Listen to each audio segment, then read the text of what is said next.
Here we go then, the Capital One Cup.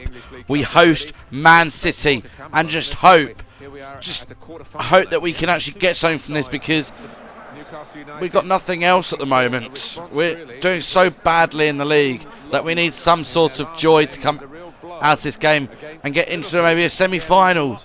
I mean, that's the next step for us here, the semi-finals, beating Man City, who've got every title to go for this season. It's not fair. I mean, we've got to watch David Silva. He is the man to watch. We need to keep him quiet and make sure we just keep him out of the game. That's what we need to do.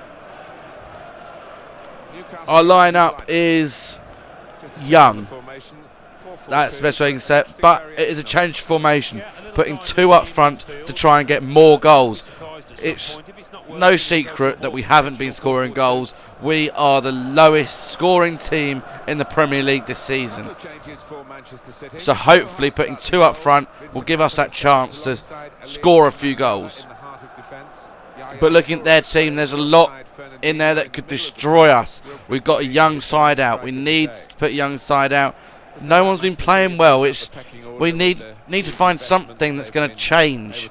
And I'm hoping that the youngsters are going to pull it out, do something, and give us a chance. But from the get-go, it didn't look that way. Man City were in control, and they took the lead 1-0. Well, I've got to say, it's a brilliant free kick. It is fantastic. One man stepping over the ball and then just cracking it straight towards goal. It wasn't quite the top corner, but it was close. But then it got worse and worse for us as Jamie Sterry then got himself sent off, putting us down to 10 men. Not only are we 10 men, but we'd got one goal down, yet didn't know how much worse it was going to get, because this is obviously off the training ground. From the free kick that Sterry gave away when he gets sent off, Man City just passed it around the edge of the box. We couldn't even get to it. Right? We didn't even really try. No one was sticking their foot in there. No one doing anything, just backing off and allowing them to pass it around. To be fair, Tim Krul shouldn't be beaten from the near post. He has, and we're 2-0 down. And again, Man City breaking forward again. I mean, they're all over us. This time we tried to get it away with their first header and a second header. Just couldn't get any distance on the headers. But thankfully the shot narrowly went wide, missing the post. But again, Man City came forward on the break. We're showing how difficult it is there to have 10 men against Man City, because when they caught us on the break, it really was. I mean, the man in the middle was free. We couldn't even pick him up. We picked up the two wide men, but not the man in the middle. And Mitrovic finally getting ourselves a chance of getting forward, and he's got the goal. He scored. Finally, we got an attack, and we actually got a goal. Probably only consolation goal at 3-1, but at least we've got a goal. And that's the main thing here. We actually scored against Man City, who are pretty much top of the table, cut in and beautifully struck into the back of net, and then it got even more interesting. Obertan putting in a teasing cross, and Mitrovic right in injury time of the game, and Mitrovic gets above Hart, heads it in the back of the net. 3-2, we're back in the game.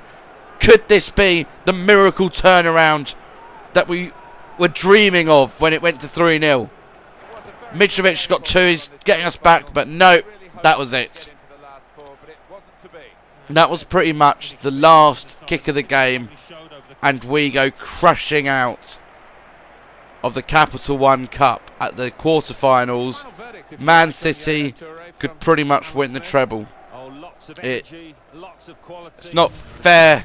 We got nothing in the Premier League. Well, I ain't got the Capital One Cup now.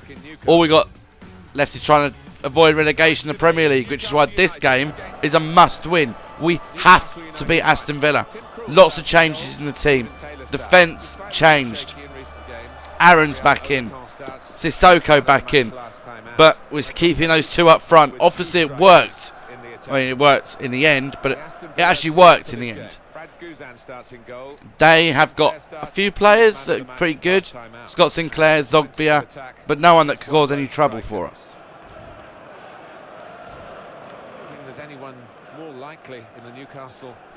Mitrovic is apparently the player. Oh, sorry, losing my voice there. Mitrovic is apparently the player to watch in this game, with 2 goals in the last game. Hopefully, just hopefully, he can keep the momentum going today and get us 3 points. He certainly tried right there. The ball comes across, he slides in, but it's a difficult skill to get that on target. If you don't hit it perfect, it's going to go wide like that. But in the next episode, we're at home against Everton. Another game we could really do with getting some points.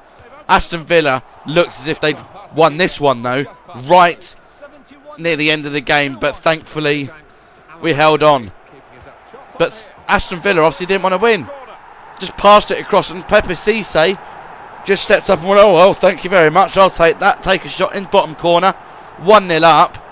Thank you very much, we'll take that every day. If you want to pass the ball around like that, then I'll happily take that and hit it straight into the back of the net. Look at this. He had so much room to go anywhere else, but he went across goal.